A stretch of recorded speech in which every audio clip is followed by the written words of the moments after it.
Nous ne parvenons toujours pas à trouver l'origine du signal mystérieux qui nous parvient depuis 2018. Nous le recevons toutes les 22 minutes, et rien ne peut l'expliquer. Certains scientifiques pensent même qu'il pourrait provenir d'une civilisation extraterrestre que nous n'avons pas encore rencontrée.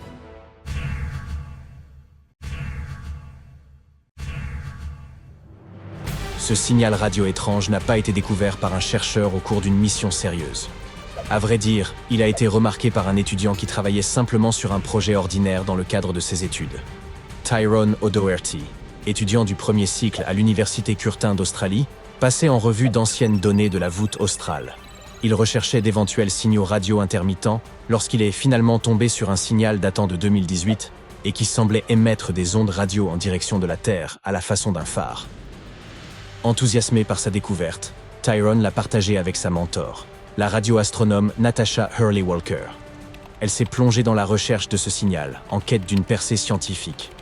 Mais en dépit de l'examen de différentes fréquences, ils ont atteint une impasse. C'est à ce moment que Walker a décelé un certain schéma.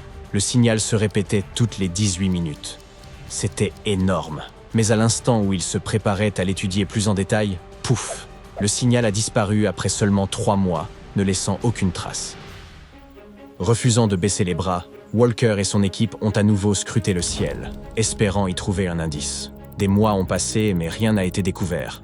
Ils étaient près d'abandonner, lorsque, soudain, un nouveau signal s'est manifesté. Il a continué à se répéter pendant 5 minutes. Puis, il a disparu, avant de réapparaître exactement 22 minutes plus tard. La grande question était de savoir si ce signal était lié au signal précédent de 18 minutes. Et, pour le découvrir, le Dr Hurley-Walker s'est replongé dans les anciennes données radio de cette zone. Au fur et à mesure qu'ils creusaient, ils ont réalisé qu'en effet, ces signaux n'étaient pas nouveaux. Ils avaient été émis en direction de la Terre depuis 35 ans. Des télescopes indiens et américains les avaient déjà repérés en 1988, mais ils avaient été noyés par l'afflux d'autres données. C'était une excellente nouvelle pour les astronomes, car cela signifiait qu'ils pouvaient maintenant calculer la distance qui les séparait de cet objet mystérieux. Après avoir fait le compte, ils ont constaté qu'il était incroyablement éloigné, même à l'échelle cosmique. Il se trouvait à 15 000 années-lumière de la Terre. À présent, la seule chose qu'il leur restait à découvrir était la nature précise de cet objet. Walker et son équipe ont commencé à le comparer à tous les émetteurs connus d'ondes radio. Pourtant, sa source demeurait un mystère. Les signaux continuaient d'apparaître toutes les 22 minutes sur les écrans de la NASA, se concluant toujours par le frustrant message « Aucune correspondance trouvée ». Les scientifiques l'ont baptisé JI-83910. Certains croient que ce signal pourrait provenir d'un peuple extraterrestre. Peut-être est-ce le signal que le programme SETI de recherche de formes d'intelligence attend depuis si longtemps. Ce projet opère depuis plus de 50 ans et tente d'apporter des preuves de l'existence d'une vie au-delà de notre planète. Ils scrutent également le ciel en quête d'ondes radio, d'impulsions laser et d'autres signaux mystérieux. Alors, peut-être est-ce une façon pour les extraterrestres de nous communiquer leur emplacement. Bien que tout cela puisse sembler excitant, nous devons nous garder d'en tirer des conclusions hâtives. Pour commencer, nous n'avons aucune preuve tangible. En l'absence de preuves concrètes, tout cela n'est que spéculation. Et puis, il existe d'autres explications plus plausibles. Le plus probable est que ce signal provienne d'un phénomène naturel, et il y a quelques théories à ce sujet. La première théorie est celle du pulsar. Imaginez une immense étoile dans l'espace, bien plus grande que notre Soleil. Parfois, ces grandes étoiles achèvent leur vie au cours d'un événement spectaculaire, appelé supernova. Quand cela se produit, le noyau de l'étoile s'effondre sur lui-même, devenant incroyablement compact, comme si vous compressiez tout le contenu de cette étoile dans un espace infime. Ce noyau minuscule et extrêmement dense est ce que l'on appelle une étoile à neutrons. Certaines de ces étoiles à neutrons sont très particulières. Nous les appelons pulsars. Ils tirent leur nom du fait qu'ils semblent pulser d'énergie, tels des phares dans l'espace. Ces pulsars possèdent des champs magnétiques incroyablement puissants, bien plus que ce que l'on trouverait sur Terre. Ils sont comme d'énormes aimants cosmiques. Et, en raison de cela, ils projettent des faisceaux d'énergie. Ils tournent également très vite, de sorte que ces faisceaux d'énergie semblent clignoter à mesure qu'ils tournent. Cela dit, l'étrange signal que l'on a détecté semble avoir quelques similitudes avec les pulsars. Mais ce n'est pas tout à fait ça. Les pulsars ont une durée de vie généralement prévisible. Ils ralentissent au fil du temps et finissant par interrompre leurs signaux radio. En revanche, notre signal mystérieux semble assez persistant et clignote bien au-delà de l'espérance de vie attendue d'un pulsar. Peut-être que ce n'est tout simplement pas un pulsar typique, ou pas un pulsar du tout. Il y a aussi la théorie du magnétar. Un magnétar est un autre type d'étoile à neutrons. Ils sont comme des versions surchargées des pulsars, avec des champs magnétiques encore plus puissants et des périodes de pulsation légèrement plus longues. Peut-être est-ce la cause de la persistance de notre signal ? Cependant, lorsqu'on a examiné ces données, on a réalisé que le signal ne correspondait pas non plus aux pulsations d'un magnétar. Les magnétars n'émettent pas seulement des ondes radio, mais aussi de puissants rayons X car ils sont très chargés en énergie. Mais le signal que l'on a reçu ne comportait que des ondes radio.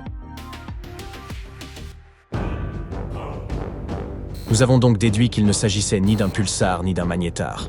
Le signal se comporte étrangement et suggère une source non naturelle. Cela signifie qu'il pourrait y avoir quelque chose dans l'univers que les scientifiques n'ont pas encore pleinement saisi.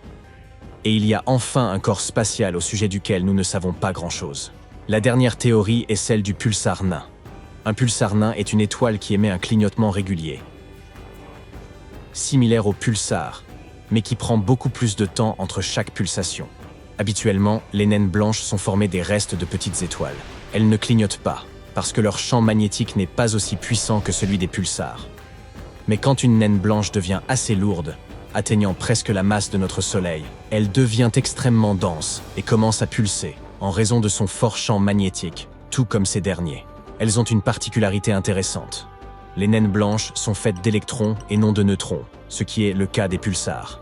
Lorsque ces électrons chargés commencent à danser avec le champ magnétique, ils émettent des éclairs de lumière périodiques, qui se produisent toutes les 100 à 1000 secondes. Comme vous vous en souviendrez, notre signal a une période de 22 minutes, soit 1320 secondes. C'est un peu plus long que les pulsars nains blancs ordinaires, mais c'est ce qui semble le plus proche de la vérité. Jusqu'à présent, il semble que ce soit l'explication la plus plausible. Mais même cette théorie n'est pas encore tout à fait confirmée. Cela montre simplement combien de l'univers il nous reste encore à découvrir. Comme les sursauts radio rapides, ou FRB par exemple, un autre type de signal mystérieux que nous avons détecté. Ce sont comme des émissions rapides et intenses d'énergie sous la forme d'ondes radio, et ils recèlent énormément d'énergie. Les FRB sont si puissants qu'ils peuvent parfois briller plus fort que des galaxies entières. Imaginez ceci. Ils en dégagent autant en quelques millisecondes que notre Soleil en 3 jours entiers. Ces explosions se produisent partout dans le ciel et à des fréquences extrêmement élevées, bien que certaines se soient déjà produites à des fréquences plus basses. Chaque jour, nous détectons environ 10 000 FRB dans le ciel. Certains d'entre eux se répètent, mais la plupart ne se produisent qu'une fois et disparaissent à jamais. Hélas, la plupart d'entre eux ne durent qu'une fraction de seconde, et au moment où leur énergie nous atteint, elle est 1000 fois plus faible qu'un signal de téléphone portable en provenance de la Lune. C'est pourquoi, en dépit de leur luminosité, il y a encore beaucoup de choses que nous ne comprenons pas à leur sujet. Nous essayons toujours de comprendre ce qui cause ces FRB. Ils pourraient provenir de différentes sources, comme des magnétars mentionnés plus tôt, d'étoiles entrant en collision, ou même de galaxies fusionnant entre elles ou de naines blanches. Alors que ces sursauts voyagent dans l'espace, ils accumulent des informations sur l'environnement cosmique qu'ils traversent, comme les nuages de gaz interstellaires. Il est cependant très peu probable que les FRB soient des messages envoyés par des entités extraterrestres. Non seulement parce qu'il y en a des milliers tous les jours, partout dans le ciel, mais aussi parce que nous savons que la source de ces explosions doit elle-même receler énormément d'énergie. Nos voisins devraient disposer d'équipements plus puissants que des galaxies entières pour cela. Mais le fait est que, bien que tous ces signaux soient fascinants, il reste encore beaucoup à apprendre à leur sujet.